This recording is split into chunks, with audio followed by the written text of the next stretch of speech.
les TG3.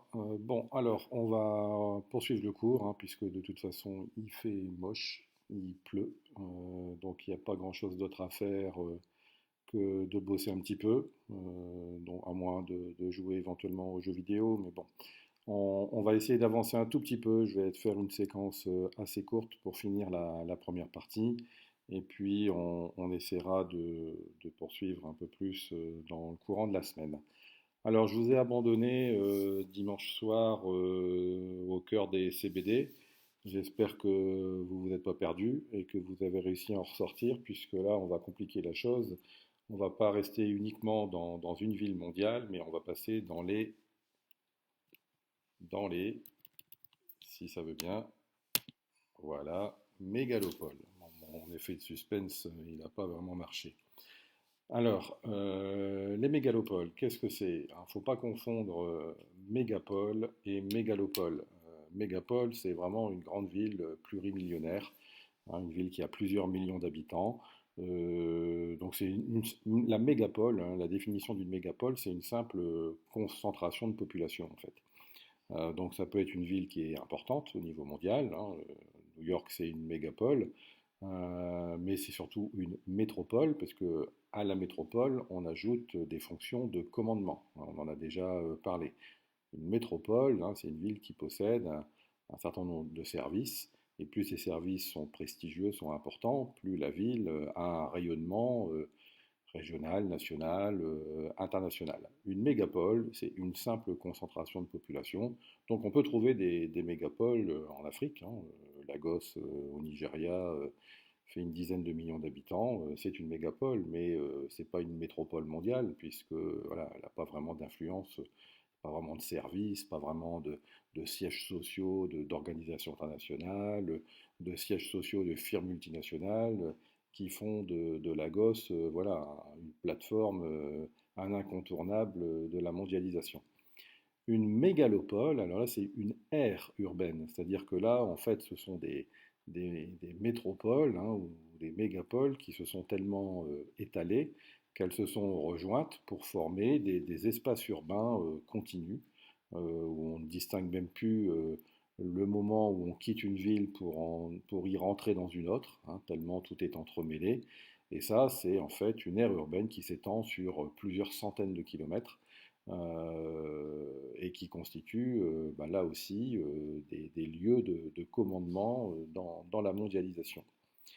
Donc, la mégapole rassemble plusieurs métropoles, hein, dont certaines sont mondiales. Alors, on compte trois principales mégalopoles, sachant qu'il y en a une qui est peut-être un peu plus discutable que les autres. On y reviendra dans quelques instants. Alors, la plus connue, c'est ce qu'on appelle la mégalopolis, hein, c'est la mégalopole du nord-est des États-Unis. La plus originale, peut-être, c'est la mégalopole japonaise. On va y revenir aussi.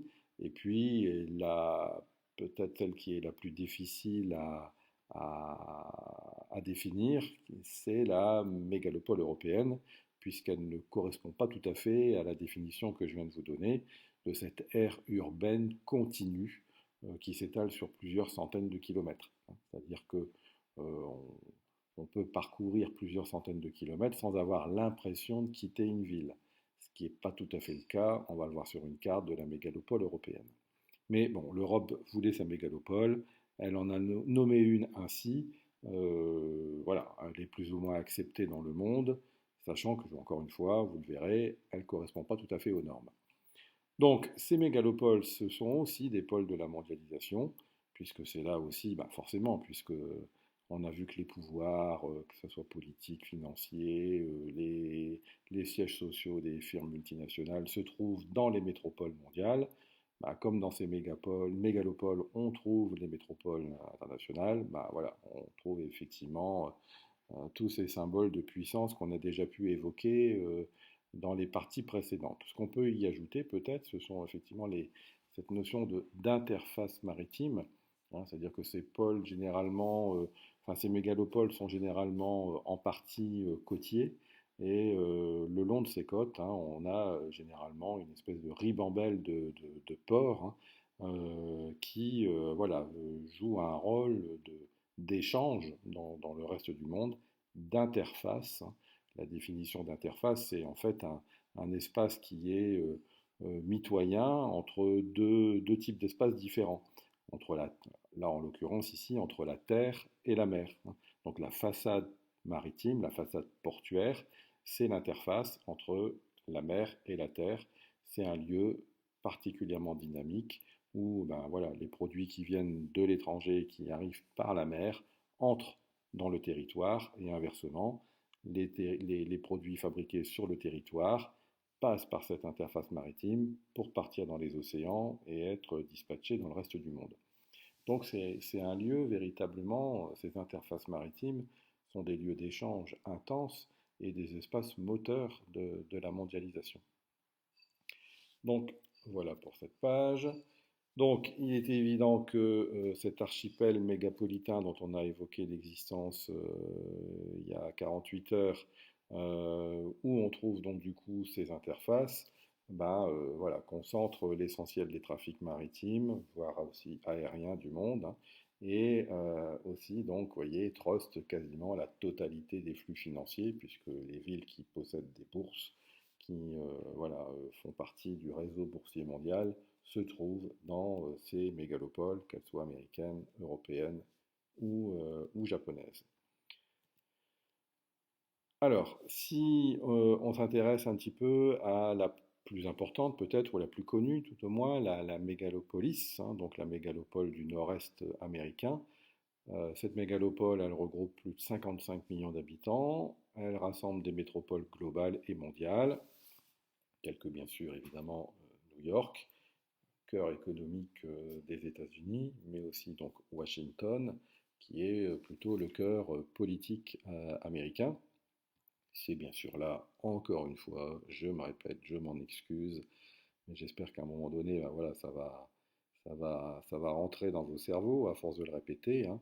C'est donc là où on trouve les sièges sociaux des firmes transnationales, c'est là où on trouve les sièges des firmes, des grandes institutions, pardon, internationales, c'est là où on trouve les hubs, hein, souvenez-vous, hein, ces lieux qui permettent voilà, d'aller un peu partout dans le monde où on veut, ou un peu partout sur le continent, voire un peu partout sur le territoire, voire un peu partout dans les environs. C'est ça des hubs, hein. Bah, c'est là aussi, bien sûr, qu'on les trouve. Alors, vous avez ici, vous voyez, une carte qui vous montre un peu cette mégalopole du nord-est. Certains l'appellent, vous voyez, vous pourrez le trouver dans des textes sur les appellations Boswash, hein, bon, c'est pas très joyeux comme terme, mais ça en montre les limites, hein. Donc Boswash, Bos pour Boston et Wash pour Washington. Donc voilà, cette métropole, cette mégalopole, elle va de Boston jusqu'à Washington. Elle continue de s'étaler petit à petit. Et vous avez un peu plus au sud ici une ville qui s'appelle Charlotte. Et puis encore un peu plus au sud, vous avez Atlanta. Et petit à petit, c'est en train de se rejoindre. Donc dans quelques années, je pense que dans les livres d'histoire géo, on sera obligé de revoir un peu les cartes et de continuer d'étaler cette mégalopole vers le sud, puisque vers le nord c'est un peu bloqué, puisqu'après c'est le Canada.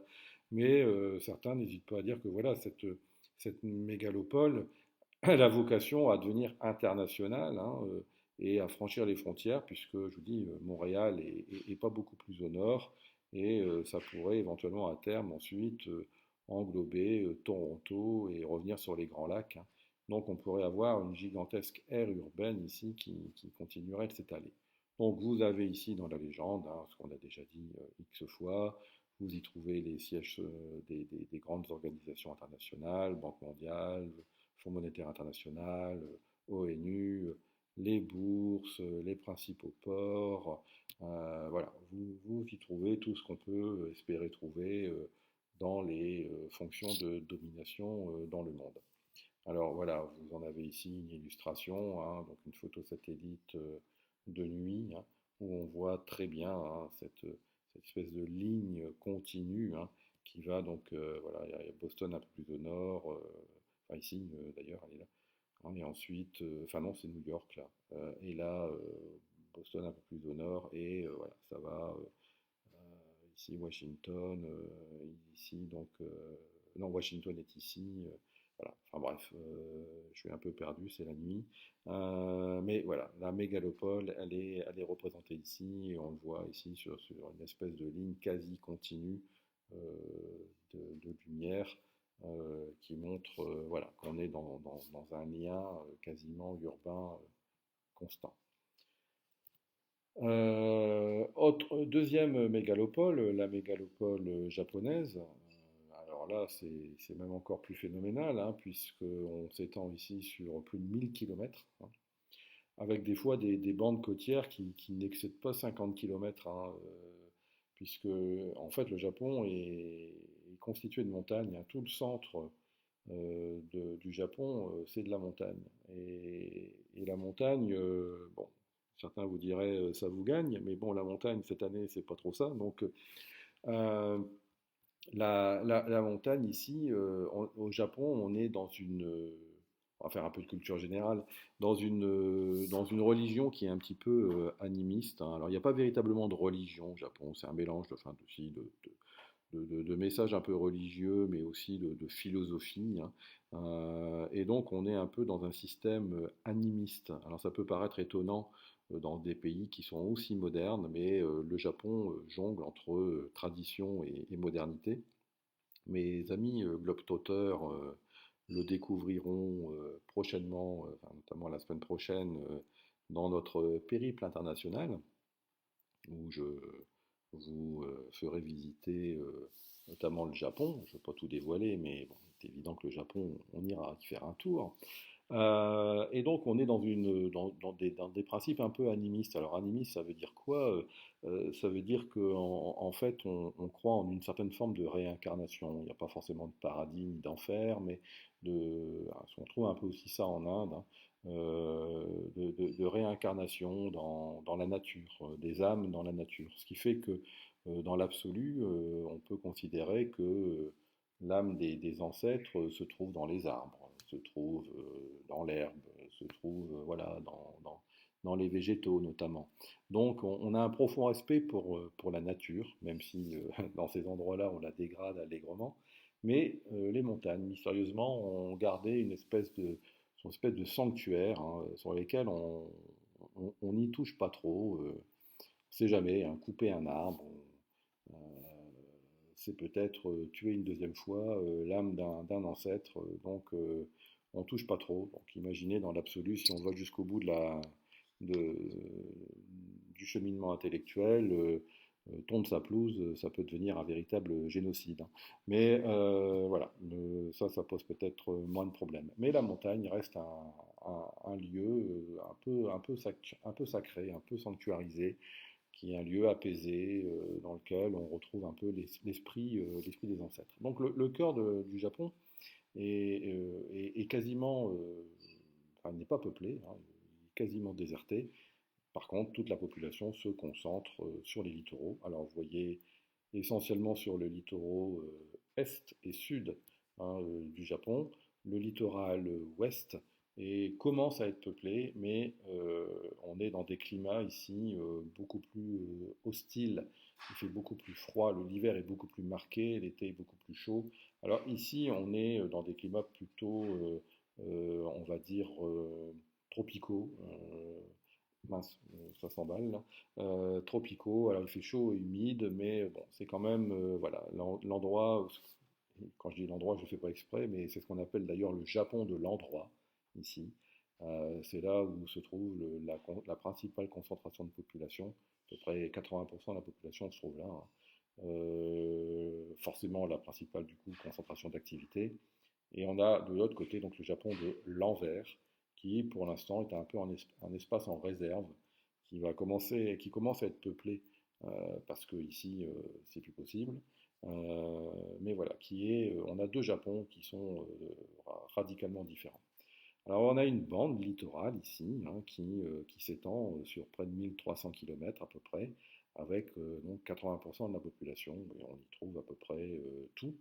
Alors c'est tellement serré, parfois tellement étroit, hein, je vous dis, on a des bandes vraiment de quelques centaines de mètres des fois, hein, ce qui pose d'ailleurs des enjeux, hein, dramatiques, puisque vous êtes sur des vallées qui sont voilà, au bord des montagnes, donc en cas de glissement de terrain, en cas d'inondation importante, bah, les plaines sont inondées, de la même manière que si vous avez des séismes, il y en a assez régulièrement dans la mer, puisque le Japon est en plus, hein, pour son grand bonheur, à cheval sur trois plaques tectoniques, hein, donc on a décidément la page suivante est impatiente. Euh, avec des risques de séismes réguliers. Il y en a encore eu un cette semaine, hein, d'ailleurs, du côté de Fukushima. Hein, et donc, les tsunamis, hein, et Fukushima le sait mieux que quiconque, peuvent aussi inonder ces plaines littorales.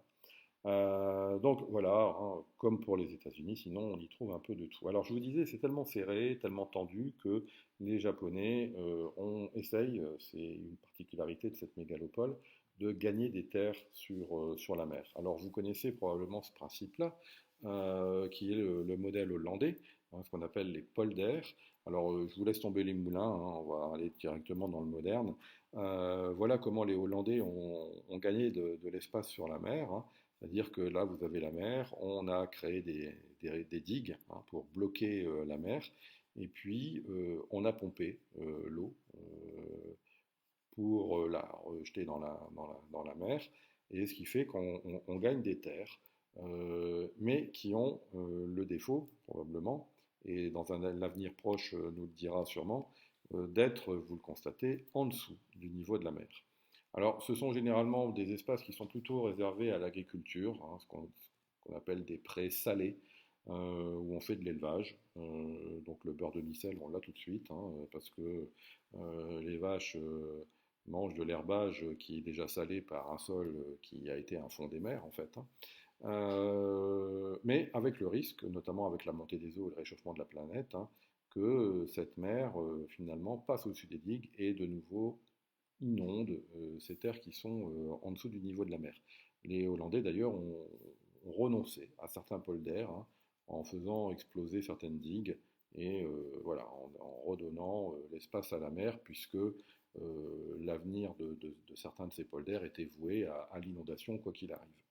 Alors les Japonais, ils se sont un peu inspirés de ce système et ils l'ont un petit peu amélioré. À savoir que, vous voyez, on a à peu près le même principe. Donc là, on est au Japon, donc je vous expliquais, vous voyez, ces montagnes centrales avec ces plaines qui sont vraiment quasiment au niveau de la mer. Et donc, pour gagner un peu d'espace, les Japonais n'hésitent pas à essayer d'empiéter sur la mer. Alors, vous voyez, par des îles artificielles ou par la prolongation du littoral de manière très artificielle. Vous voyez, c'est très anguleux. Alors, en fait, c'est le même principe, hein. On fait des digues comme aux Pays-Bas, mais plutôt que d'avoir des terres qui se trouvent en dessous du niveau de la mer, on décide de joindre l'utile à, je ne sais pas si c'est l'agréable, mais enfin l'utile à l'utile. On remblait, vous voyez, ces terres qui sont sous l'eau, en fait, enfin en dessous du niveau de la mer, on les remblait de déchets. Comme ça, on se débarrasse de ce qui sature à droite à gauche, et puis on recouvre, hein, ici, et donc on a une terre qui se retrouve du coup au niveau, plus ou moins au niveau de la mer, ce qui est complètement différent de ce que les Hollandais proposent, hein. Donc c'est ce qu'on appelle des terre-pleins. Je ne peux me résister au plaisir de vous donner la version originale japonaise, hein, puisque vous le savez, je suis un spécialiste des langues asiatiques, donc souvenez-vous de ma stratégie à la Mao Zedong, hein. Ben là, c'est pareil, hein, on a ce qu'on appelle ces terre-pleins japonais sont des umetateshi. Alors, umetateshi, donc UMATE, UMETATE, plus loin CHI, ça ne va pas dire grand-chose aux Japonais, sauf si, même stratégie que les Chinois, on serre bien les molaires, hein, donc vous faites comme moi, vous ne voyez pas, mais vous faites pareil, on serre les molaires, et on répète après moi, umetateshi. Voilà. Et ça marche tout de suite. Et là, si vous voulez placer terre-plein industriel dans une conversation avec un Japonais, voilà, là vous l'avez, umetateshi. Blague à part, et pourtant c'est pas une blague, hein, je vous assure, voilà ce que ça donne concrètement. Vous avez ici une île artificielle et vous avez ici ces terre-pleins qui sont gagnés sur le littoral. Alors, vous voyez, ça donne des choses assez étonnantes. Donc, mes chers globetrotters, hein, bah, préparez-vous à voir ça de plus près. Figurez-vous ici que ça, c'est un aéroport. Et alors, on n'atterrira pas sur celui-là, mais ça sera sur le même style. Donc là, on est dans la baie d'Osaka. Vous avez l'aéroport de Kansai qui, vous voyez, et alors c'est quand même que je vous explique, on écarte un peu du cours, mais pour la culture générale, c'est quand même intéressant. Des choses que j'aurais pu dire pour le voyage d'ailleurs, mais bon, bah voilà, ceux qui ne font pas le voyage, vous avez quand même voilà, quelques informations. Ici, en fait, on est sur une plaque. C'est une gigantesque plaque posée sur la mer. Et ça, c'est le génie japonais. Donc, c'est un aéroport, hein. Donc, vous voyez la piste d'atterrissage ici, hein, vous voyez. Et pour les plus scientifiques d'entre vous, vous allez me dire, oui, mais c'est dangereux quand même ça, une plaque sur la mer, puisque bon, c'est quand même pas du surf, il faut que ça soit quand même fixé. Et puis ben, dans une mer, en théorie, il y a la marée, hein, donc la mer monte et descend. Ben, figurez-vous que cette plaque, elle est montée sur vérin. Donc juste en dessous, sous l'eau, vous avez des piliers qui reposent sur le fond des mers et qui montent et qui descendent en fonction de la marée. Et donc là, pareil, cette route, elle est articulée, hein, en fonction donc de cette marée. Donc c'est absolument un truc génial sur un plan industriel, hein, et enfin, c'est singulièrement bien pensé. Le problème, c'est que c'est tellement lourd, hein, que ben, en fait, les piliers sont en train petit à petit de s'enfoncer dans le fond marin et que donc à terme, on le sait déjà à l'avance, cet aéroport va passer sous l'eau. Donc cet aéroport sera fichu. Donc je ne sais même pas combien ça a pu coûter, mais sachez que voilà, toutes ces dépenses le sont un peu à perte, donc à moins que ça se transforme en aérogare pour sous-marins. Mais pour ce qui est de l'avenir de l'aéroport, c'est plutôt mal entamé. Donc vous voyez, ouais, ces formes géométriques, hein, on voit très bien les ports ici, souvenez-vous hein, de notre cours sur la maritimisation. On voit ici, on imagine ces bateaux qui arrivent hein, à quai avec ces grues qui chargent et qui déchargent les conteneurs qu'on voit ici, qu'on devine, hein, et qui ensuite après sont transférés à l'intérieur des terres ou sont amenés ici pour partir après dans le reste du monde. Donc voilà, on a ce qu'on appelle ici un territoire complètement artificialisé, enfin, humanisé, on dira poliment, et puis artificialisé si on respecte la réalité.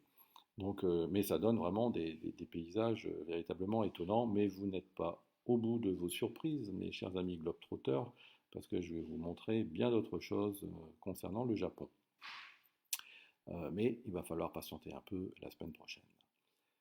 Alors, si on revient par contre sur le cours, un peu moins exotique, du coup, la mégalopole japonaise donc s'étend de Fukuoka à Tokyo. Bon, on va pas, je ne veux pas vous demander de retenir les noms, hein, même si Tokyo, j'imagine que vous connaissez. Donc à peu près 1300 km, 100 millions d'habitants, 80% de la population, avec donc dans ce cœur de la mégalopole des villes majeures comme Tokyo, Osaka et Nagoya, reliées par des réseaux denses, notamment le Shinkansen, ce train absolument magique qui, bah, pareil, les globetrotters, vous allez le voir de très très près. Et bien sûr, cette mégalopole, c'est vraiment le cœur économique japonais. 80% des richesses produites par le pays sont produites dans cet espace. Et puis, comme vous l'avez compris, donc je vous l'ai montré ici, hein, on est dans une interface portuaire absolument majeure. Vous voyez tous les quais hein, de tous des différents ports. Voilà, l'objectif hein, est de faire en sorte que les bateaux aient perdent le moins de temps possible pour charger et décharger, hein. Donc l'avantage aussi, ce que vous voyez là en aéroport, on le trouve aussi en port, un peu dans d'autres endroits où les bateaux en fait chargent et déchargent en pleine mer, hein, parce que là on est en pleine mer. Donc les bateaux arrivent ici, ce que vous voyez là, ben, vous l'avez là, ça charge, ça décharge. Au moins le bateau il n'a pas à manœuvrer pour aller là. Il arrête. Donc pour les plus gros bateaux c'est pratique, hein, ceux qui ont du mal à manœuvrer parce qu'ils sont énormes, ils arrivent de la mer, ils s'arrêtent ici, c'est déchargé, ça part, c'est chargé et le bateau s'en va et en fait, il a gagné énormément de temps. C'est ce qu'on appelle, souvenez-vous, ça pourrait être une question ça, dans mon périple, l'intermodalisme, hein. Je vous renvoie à un précédent cours. Et puis enfin, et j'arrêterai là, la mégalopole européenne, hein. Alors elle, c'est peut-être la plus vaste, hein, mais c'est peut-être la plus discutable, hein. Elle s'étend sur 1500 km. Elle va, et là vous allez comprendre tout de suite le problème, elle va du sud de Londres jusqu'à l'Italie du Nord, en passant par le Rhin. Et c'est là où on trouve bah, la grande façade maritime qui est la Northern Range, donc qui va de la Manche, hein, jusqu'à la mer du Nord, hein, avec des ports comme Rotterdam, qui fait partie, qui doit être le deuxième ou troisième plus grand port mondial. Il a longtemps été le premier, mais il a été dépassé par au moins Singapour. Mais ça reste quand même un des deux ou trois plus grands ports du monde, euh, avec tout un chapelet de ports tout autour, hein, Bruges, Amsterdam, Bruges, Dunkerque, Le Havre, Londres. Donc on est dans une zone ici, et la Manche, hein, est un des principaux lieux de passage des bateaux sur la planète. On y trouve aussi, donc ça a les caractéristiques d'une mégalopole, hein. On trouve des villes importantes avec les sièges de grandes organisations internationales, notamment l'Union européenne. Pour autant, quand vous le voyez sur la carte, hein, quand je vous ai donné la définition tout à l'heure de, de mégalopole qui était finalement une zone non-stop de ville, enfin d'urbanisation, hein, où je disais on ne se rend pas compte à quel endroit on quittait une ville et à quel endroit on rentrait dans une autre, tellement ces villes étaient imbriquées. On voit tout de suite ici l'hiatus, hein, entre le sud de Londres et le nord de l'Europe, puisque vous avez la Manche. Donc là il y a clairement une rupture urbaine, hein. Ensuite, vous voyez, on descend la frontière. Mince, j'ai perdu le nom, oh la honte, le nom du fleuve qui fait la frontière entre l'Allemagne et la France. Bon, bah, vous le retrouvez vous-même, hein, ça c'est assez lamentable. Donc voilà, qui descend donc le long de l'Allemagne et vous arrivez ici en Italie du Nord. Malheureusement, là c'est pareil, si on a une cassure entre le sud de l'Angleterre et le nord de l'Europe, on a également une cassure ici entre le sud de l'Allemagne et, et le nord de l'Italie, puisque vous avez bien sûr les Alpes, et c'est pas véritablement là que l'on trouve les zones les plus urbaines. C'est le Rhin, hein, bien sûr, le fleuve qui fait la frontière entre l'Allemagne et la France. Alors se pose un autre problème du coup, c'est que faire de Paris? Parce que séparer Paris de la mégalopole, c'est l'isoler. Or, Paris, c'est quand même la quatrième plus grande ville du monde. Et on a peine à croire qu'elle ne puisse pas faire partie de la mégalopole. Mais si vous l'incluez dans la mégalopole, vous incluez de fait, je m'excuse à l'avance auprès de certains que je vais offusquer, mais on inclut dans la mégalopole donc une des principales aires urbaines du monde, la Picardie. Or, pour autant, faut bien reconnaître, hein, sauf si on est vraiment de mauvaise foi, ou qu'on est picard, que la Picardie, ça ne correspond pas spécialement à un centre du monde. Les Ardennes, c'est pareil. Je pense qu'on trouve plus de sangliers que de sièges sociaux de firmes transnationales. Donc, on ne sait pas quoi faire ici, hein, entre inclure Paris dans la mégalopole, mais on inclut toute cette zone qui est quand même voilà, une espèce de no man's land dans la mondialisation, ou on la sépare et on fait de Paris une entité différente, mais qui du coup bah voilà, est exclue de cette mégalopole et du coup l'affaiblit. Voilà, alors là elle est orange, et c'est un peu une hérésie, puisque le premier qui l'a évoqué, c'était un géographe qui s'appelait Brunet, et il l'a représenté en bleu, et du coup c'est resté longtemps cette appellation de mégalopole européenne sous l'appellation banane bleue. Ça fait presque du coup un peu ambiance Andy Warhol, si certains sont un petit peu adeptes de l'art contemporain. Mais voilà, donc là on a une banane orange, mais voilà, ça a la forme plus ou moins d'une banane, à part qu'on a déjà mangé, on a déjà croqué le bout ici, hein. Voilà, donc c'est une mégalopole, c'est un cœur hein, de la mondialisation incontestablement, mais ça n'a pas tout à fait les caractéristiques d'une vraie mégalopole. Bah voilà, hein, 30 minutes, c'est bien. On va arrêter là. On finira la dernière partie qui est très courte de ce Quentin la prochaine fois, bah, demain peut-être, puisque je vois qu'il continue à pleuvoir. Voilà, bah écoutez, je vous souhaite une bonne fin de journée et je vous dis à très vite.